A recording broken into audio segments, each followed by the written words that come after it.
Hello friends, Namaskar. I am Rajesh Kumar with a new video based on TET English preparation. This video is based on remaining part of previous video.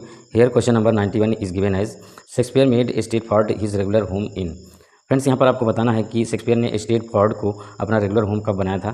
तो friends यहाँ पर इस video को मैंने पहले solve किया तो mark लगी हुई हैं। यहाँ पर ऑप्शन बी में बताया जा रहा है कि ये सही है। अबाउट 16 और 10 में इन्होंने जो है स्ट्रेटफोर्ड को अपना रेगुलर होम बनाया था। Question number 92 is as follows. Question number 92 is Shakespeare died in. Very important and very easy question for teaching preparation. Friends यहाँ पर आपको बताना है शेक्सपियर का निधन कब हुआ था। तो यहाँ पर ऑप्शन ए में दिया गया है 23 अप्रैल 1616। 23 अप्रैल 1616 में इनका निधन हुआ था। Question number 93 is William Shakespeare was dash child of John and Mary. यहाँ पर आपको बताना है कि विलियम शेक्सपियर किस नंबर के जो है संतान थी अपने माँ बाप की। तो यहाँ पर इसका आंसर दिया गया है ऑप्शन बी में फोर्थ। ये फोर्थ नंबर के थे, तो यहाँ पर बी ऑप्शन सही हो जाएगा। Question number 94 is in which century was Shakespeare born. Shakespeare का जन्म किस शताब्दी में हुआ था ये आपको बताना है। तो यहाँ पर इसका आंसर दिया गया है 16th century. So correct option is A. Question number 95 which famous Shakespeare play does the quote my salad days when I was green in judgement come from. ये लाइन कहाँ से ली गई है ये आपको बताना है। इसका आंसर दिया गया है Antony and Cleopatra. So correct option is ए।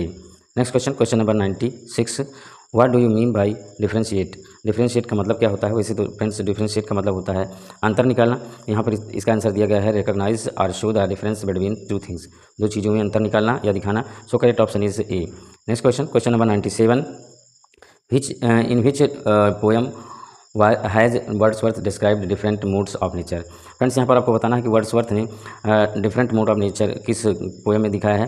तो यहाँ पर आंसर दिया गया है lines written in a few miles above Tintern Abbey. So correct option is B. Next question, question number 98 how many photographs exist of William Shakespeare. यहाँ पर आपको बताना है कि विलियम शेक्सपियर की कुल कितनी फोटोग्राफ्स उपलब्ध हैं। तो यहाँ पर बताया गया है 2 photographs. So correct option is A. Next question, question number 99 is given here. 99 is as follows. Yes. How many children did Shakespeare have?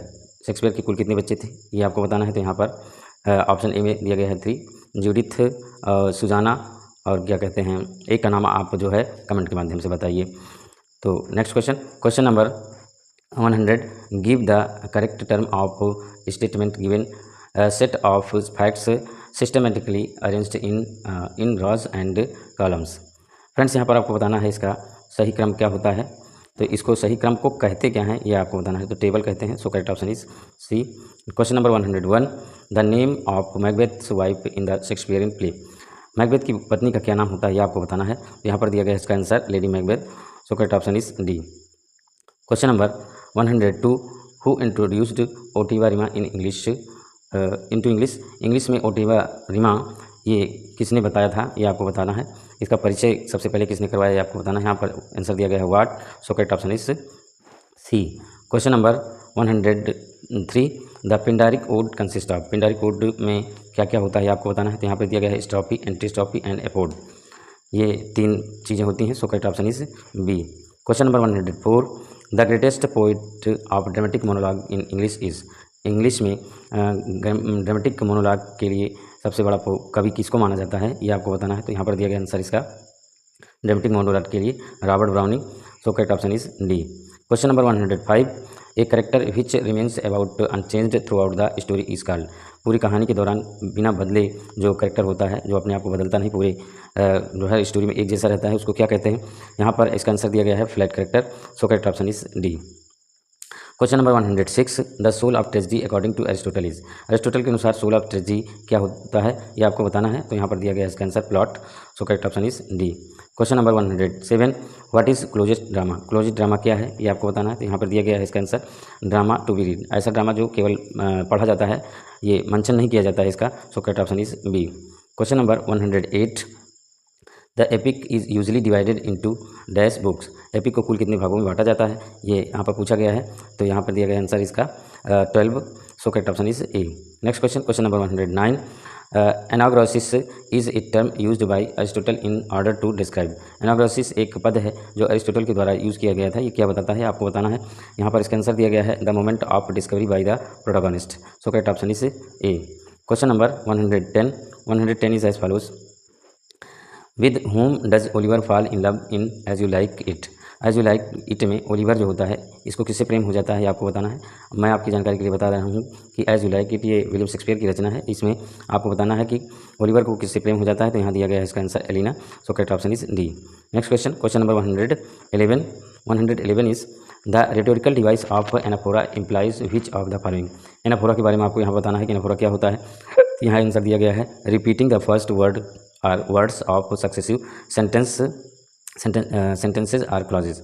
इसमें जो पहला स्टेंजा का पहली लाइन होती है उसमें वर्ड रिपीट किया जाता है, तो यहाँ पर सही ऑप्शन हो जाएगा इसका D. Question number 112 the terza rima is a stanza of. Terza rima कितनी लाइन का होता है ये आपको बताना है। यहाँ पर आंसर दिया गया है 3 lines. So correct option is C. Question number 113 the Spenserian stanza has. Spenserian stanza में कितनी लाइन होती हैं आपको बताना है, तो यहाँ पर 9 लाइन्स दिया गया है। So correct option is D. Question number 114 a verse of 2 lines of equal length rhyming with each other at the end is called. 2 line की ऐसी रचना जिसका जो है रेमिंग वर्ड एक जैसा होता है इसको क्या कहते हैं। यहाँ पर इसका आंसर दिया गया है कपलेट, जिसका मतलब होता है दोहा। हिंदी में इसको क्या कहते हैं, दोहा। So correct option is C. Question number 115 the principal object of satire is.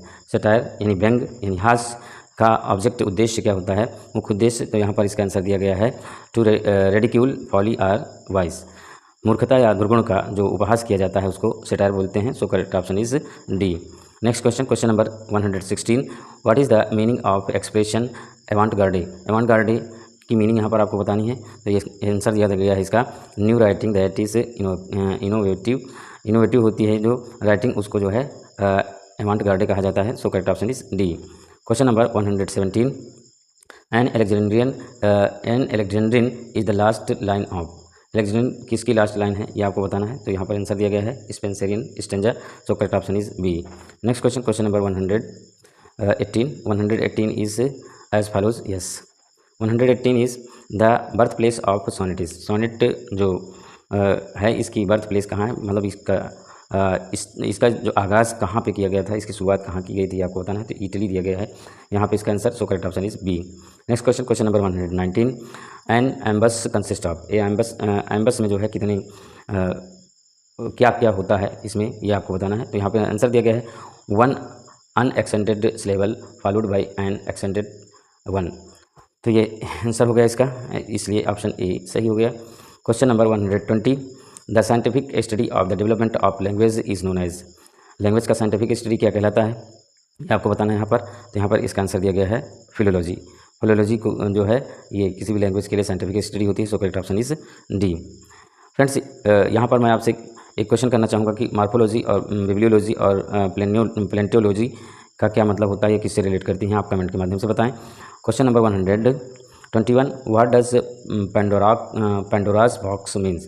Pandora's box का क्या मतलब होता है, भानुमति का पिटारा जिसको हिंदी में कहा जाता है भानुमति का पिटारा, इसका क्या मतलब है, तो इसका आंसर दिया गया है a process that once begun creates many complicated problems. So correct option is A. ऐसी प्रक्रिया जिसमें कोई भी प्रॉब्लम एक बार अगर शुरू हो जाती है तो वो जटिल होती चली जाती है, उसको पेंडोरा बॉक्स कहा जाता है। Question number 122 the rhyming of vowel sounds without the rhyming of consonants is known as.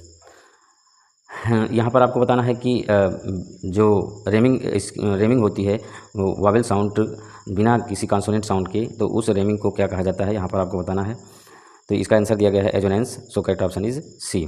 Friends यहाँ पर एक क्वेश्चन और एजोनेंस का एक एग्जांपल आप कमेंट के माध्यम से बताएं। Question number 123 aside. एसाइड क्या है, यहाँ पर आंसर दिया गया है aside is a short speech not suppose to be heard by other characters on the stage और द ऑडियंस। एसाइड जो है एक ऐसी स्पीच शॉर्ट स्पीच होती है जो कि किसी दूसरे कैरेक्टर के द्वारा स्टेज पर नहीं सुनी जाती है, ना ही ऑडियंस के द्वारा सुनी जाती है, तो उसको एसाइड कहते हैं। So correct option is D.